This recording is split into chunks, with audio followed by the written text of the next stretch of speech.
Bien-aimés frères et sœurs en Jésus-Christ, je vous salue tous dans le Seigneur. Je vous espère bien portant par la grâce de Dieu et je prie que le Seigneur répande sa grâce, sa faveur, sa bonté, sa lumière dans vos vies pendant que vous écoutez ce message, pendant que vous écoutez cette révélation. Partagez massivement ce message parce que c'est un message spécial. C'est un message qui explique la raison pour laquelle lorsqu'un pasteur quitte une église, lorsqu'un pasteur quitte une assemblée, lorsqu'un prédicateur quitte une dénomination chrétienne, il ne part jamais seul. Il part toujours avec un groupe de personnes. Au départ, on entend qu'il y a l'église CMCIA. Après, ça devient CMCIA, CMCIB. Pourquoi? Parce qu'à un moment donné, il y a eu éclatement. À un moment donné, il y a eu division. Et le pasteur qui a créé l'éclatement et le pasteur qui a créé la division, il ne part jamais seul. Il part toujours avec un groupe de personnes. Vous allez entendre qu'il y a la vraie église. Au départ, il y a une seule vraie église. Après, il y a la vraie église A. Après, il y a la vraie église B. Le pasteur qui crée la vraie église B, lorsqu'il quitte la vraie église A, il part avec un groupe de personnes pour aller créer la vraie église B. Mais pourquoi est-ce qu'il ne part jamais seul et qu'il part avec un groupe de personnes? Le Seigneur a donné la révélation à ma fille dans la foi, la sentinelle Péniel d'Allemagne. Le Seigneur a fait comprendre que de la même manière que lorsque le diable a été précipité, a quitté le ciel, il n'est pas quitté seul. De la même manière, les faux pasteurs, lorsqu'ils quittent les églises, ils ne quittent jamais seul. De la même manière que lorsque le diable a été précipité, il a été précipité avec des anges déchus. De la même manière, il y a des serviteurs de Dieu, lorsqu'ils tombent, ils ne tombent jamais seuls. Pourquoi? Parce que les personnes qui partent avec ces gens-là ne sont pas des vrais disciples de Christ. Ce sont les disciples des hommes. Ce sont des personnes qui suivaient des hommes et non Christ. Je vais lire ici un passage des Saintes Écritures avant de partager la révélation, avant que vous n'écoutiez le message que le Seigneur a donné à notre sœur bien-aimée. J'aimerais qu'on lise une portion des Écritures. Apocalypse chapitre 12, à partir du verset 7, il est écrit: il eut une guerre dans le ciel. Michel et ses anges combattirent contre le dragon, et le dragon et ses anges combattirent. Mais ils ne furent pas trouvés les plus forts, et leur place ne fut pas trouvée dans le ciel. Il fut précipité, le grand dragon, le serpent ancien, appelé le diable, appelé Satan. C'est lui qui séduit toute la terre. Et on dit ici que ces anges furent précipités avec lui. Ces anges furent précipités avec lui. Pourquoi? Parce que les anges déchus, qu'on appelle aujourd'hui les démons, ils n'étaient plus disciples de Dieu. Ils étaient disciples de Satan. Et c'est la raison pour laquelle lorsque certains prédicateurs quittent les dénominations, les assemblées, ils ne quittent jamais seuls. Pourquoi? Parce que les personnes qui les suivent ne sont plus des disciples de Christ, ne sont plus des disciples de Dieu. Ils sont devenus des disciples d'un homme. Lorsque tu deviens disciple d'un homme, lorsque cet homme va tomber, tu vas aussi tomber avec lui. Lorsque tu deviens disciple d'un prédicateur, lorsque le prédicateur va tomber, tu vas tomber avec lui.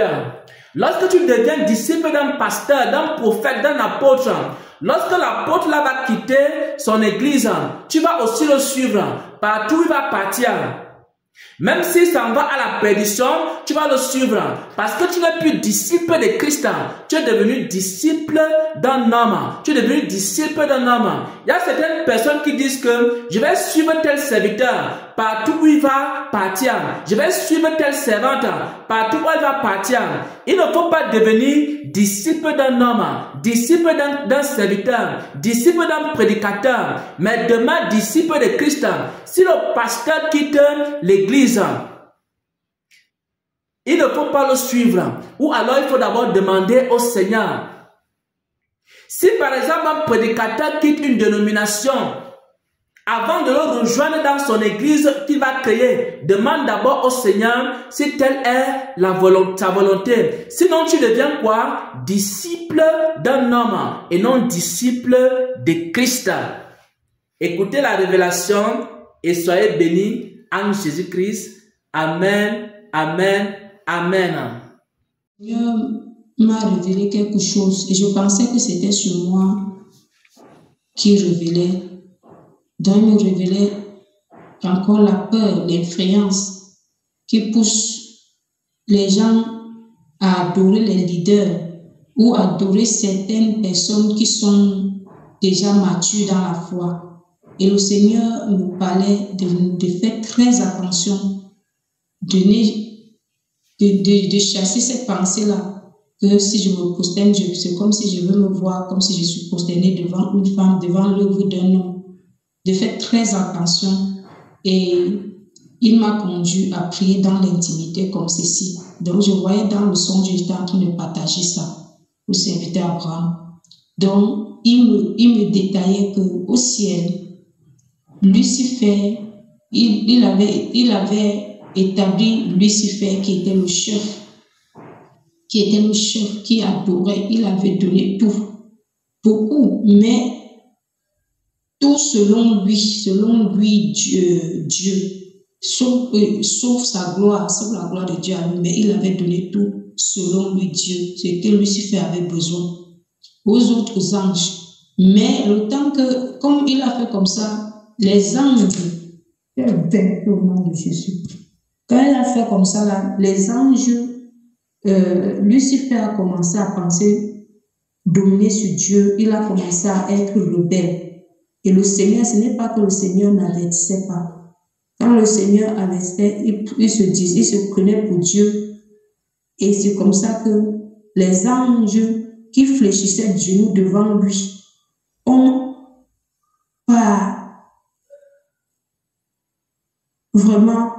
par manque de connaissance, ils ont vu Dieu comme un rebelle. Ils ont accepté suivre Lucifer. Et c'est aujourd'hui ils sont devenus des anges de chute. Ils sont devenus comme ça. Le Seigneur m'a enseigné ça. Que peu importe la taille, peu importe la grandeur, la connaissance de son vis-à-vis, que ce soit dans la société, peu importe nos faiblesses, notre état de pauvreté physique ou spirituelle, nous ne devons jamais adorer l'homme. Et que beaucoup ont fait comme ça. Et quand beaucoup adorent les hommes, ceux qu'on a établis, ou ceux qui ont un point de plus, une connaissance de plus, quand le jour viendra où on exposera la nudité de ce dernier, ceux qui ont commencé à se prosterner devant cette personne vont sortir du ministère avec la personne. C'est ça qu'on appelle le clanisme à l'entrée. Ceux qui ont adoré ou acclamer le pasteur, le prophète, ou la sentinelle, ou le vase là, quand le vase sortira tombera, et quand on lui demandera de se relever, et s'il est déjà la cupidité, s'il est déjà comme Lucifer, il ne pourra pas se convertir, et ceux-là, les victimes vont aller, ils deviendront aussi comme des anges de chute là. Le Seigneur me faisait voir cela, que malgré, si je ne connais même pas, si on recommande la prière et qu'on demande à qui doit prendre contrôle et que je dois connaître et que mon vis-à-vis doit connaître que ce n'est plus nous qui dirigeons, malgré, je ne pourrai jamais devenir comme Maman Esther, à jamais Maman Esther ne pourra jamais devenir comme moi, à jamais la sœur ne pourra jamais devenir comme la sœur Marie, à jamais la sœur Marie ne pourra. Donc le Seigneur utilise chaque vase comme il veut, mais on a le même esprit. Et de peur que on le s'enorgueillit. C'est comme ça que j'intercédais. Je pensais que c'était sur moi qu'il parlait dans le corps du Christ en général.